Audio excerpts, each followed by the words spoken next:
श्री स्वामी समर्थ. जय जय स्वामी समर्थ. माझ्या स्वामी कृपा चॅनलमध्ये सर्वांना नमस्कार. स्वामी महाराजांच्या कृपेने तुमच्या सर्व चांगल्या इच्छा पूर्ण होत ही स्वामी महाराजांच्या चरणी प्रार्थना करते आणि आजच्या या नवीन व्हिडिओला सुरुवात करते. उद्यापासून श्री दत्त जयंती निमित्त श्री दत्त महाराजांची 11 दिवसांची अत्यंत प्रभावी सेवा जी आहे ती कुठली आहे, ती कशी करायची याची माहिती मी तुम्हाला या व्हिडिओत सांगणार आहे.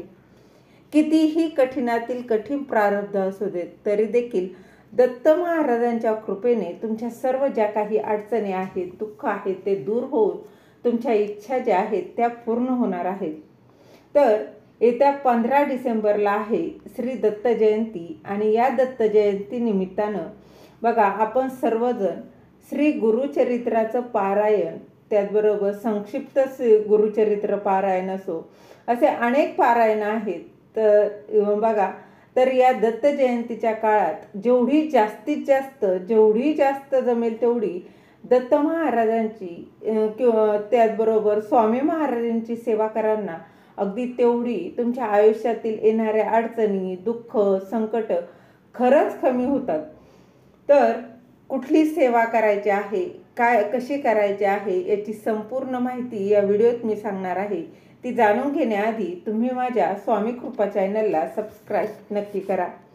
तर दत्त जयंतीनिमित्त 11 दिवसांची दत्त सेवा कुठली करावी ते तर बघा, 15 तारखेला आहे दत्त जयंती, वार आहे रविवार आणि या दिवशी दत्त जयंती आहे.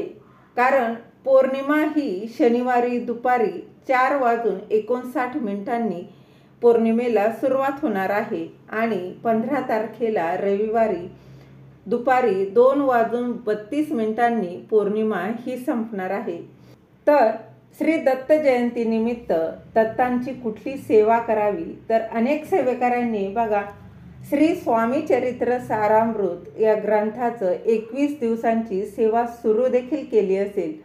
पण ज्यांना बघा सेवा करण्याची खूप इच्छा आहे परंतु काही कारणांनी ते शक्य झालेलं नाही, जसं की सुतक आले असेल, विटाळ आला असेल किंवा अन्य काही कारण असतील आणि सेवा करता आली नसेल किंवा अजूनही काही कारणं असतील, तर तुम्ही या 11 दिवसांची सेवा आवर्जून करू शकता.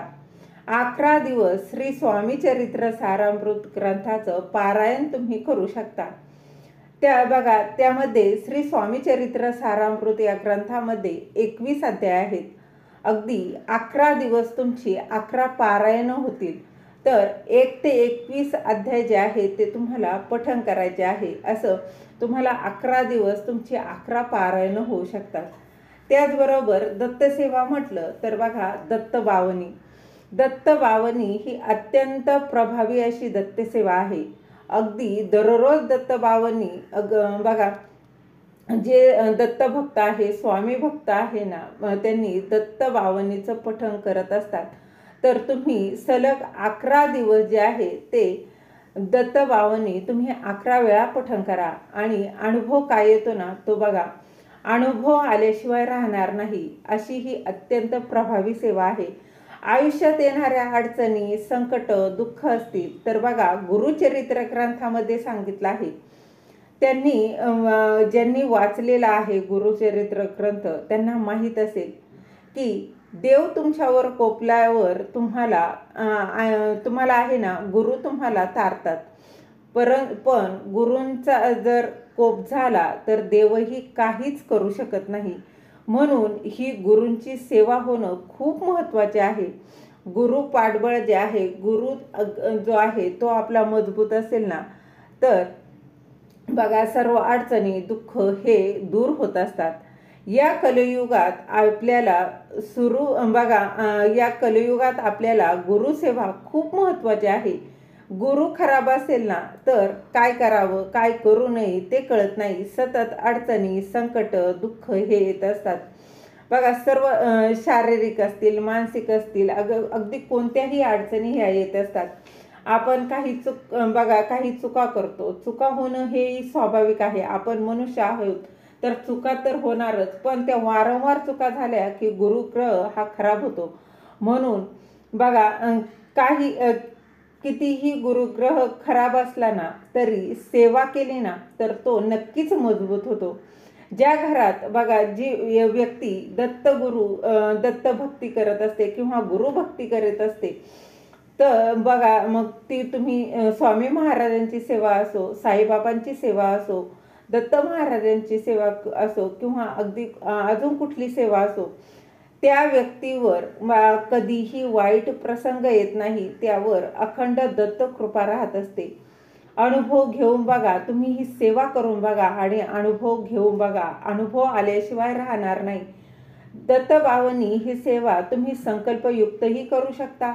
त्याचबरोबर बघा फक्त महाराजांची सेवा करायची म्हणून देखील करू शकता.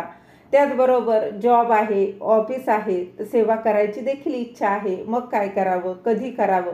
तर बघा खरं तर देवघरासमोर दिवा लावून बसून तुम्हाला ही सेवा करायची आहे, पण खरंच तुमची सेवा करण्याची खूप इच्छा आहे, परंतु काही ना काही कारणं आहेत, काही समस्या असतील.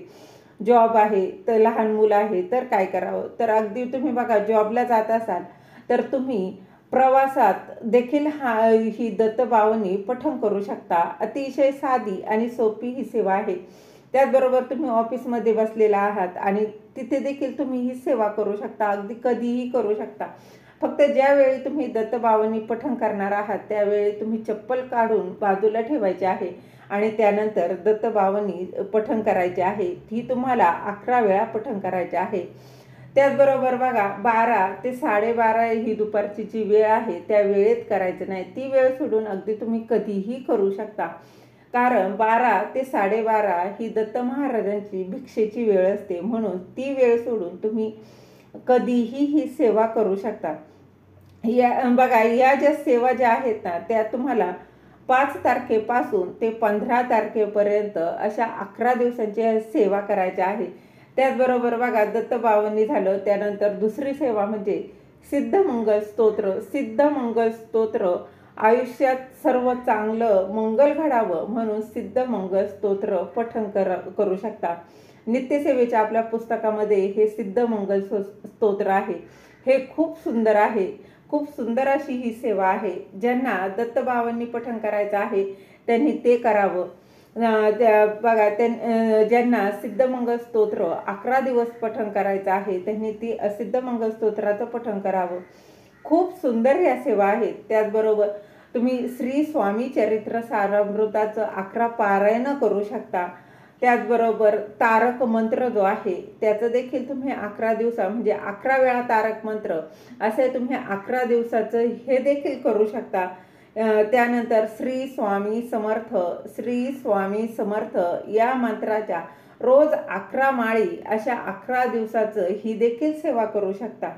त्यानंतर दिगंबरा दिगंबरा श्रीपाद वल्लभ दिगंबरा हा जो मंत्र आहे, हा जो जप आहे त्याच्या 11 माळी तुम्ही रोज 11 दिवस करू शकता. त्याचबरोबर बघा गुरुचरित्र ग्रंथातील 14वा आणि 18वा अध्याय जो आहे त्याचं देखील तुम्ही पठण करू शकता. अगदी बघा 11 दिवस शक्य नसतील, जेवढे तुम्हाला दिवस शक्य असतील ना तेवढे दिवस तुम्ही आवर्जून सेवा करा. सेवा करून बघा, अनुभव आल्याशिवाय राहणार नाही. त्याचबरोबर तुम्ही जर संकल्पयुक्त सेवा करणार असाल तरी चालणार आहे. तुम्ही संकल्पयुक्तही सेवा करू शकता किंवा फक्त महाराजांची सेवा करायची म्हणूनही ही सेवा जी आहे ती करू शकता. यातील कोणतीही सेवा तुम्ही करू शकता. जे तुम्हाला शक्य असेल ना ती तुम्ही सेवा करू शकता. या तुमच्या सांसारिक सर्व ज्या काही अडचणी आहेत, दुःख आहेत ते बाजूला ठेवायचे आहे आणि आवर्जून सेवा ज्या आहेत ते करायचे आहे. त्या सांसारिक अडचणी दुःख बघा हे दत्त महाराज आपोआप दूर करतील.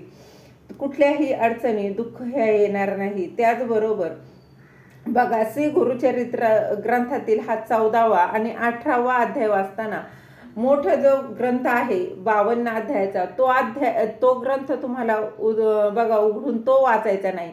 यासाठी सेपरेट 14वा अध्याय आणि 18वा अध्यायाची पोथी मिळते. ती पोथी आणून ती तुम्हाला पठण करायची आहे. बघा तुम्ही आवर्जून ही सेवा करून बघा, अनुभव नक्कीच येईल.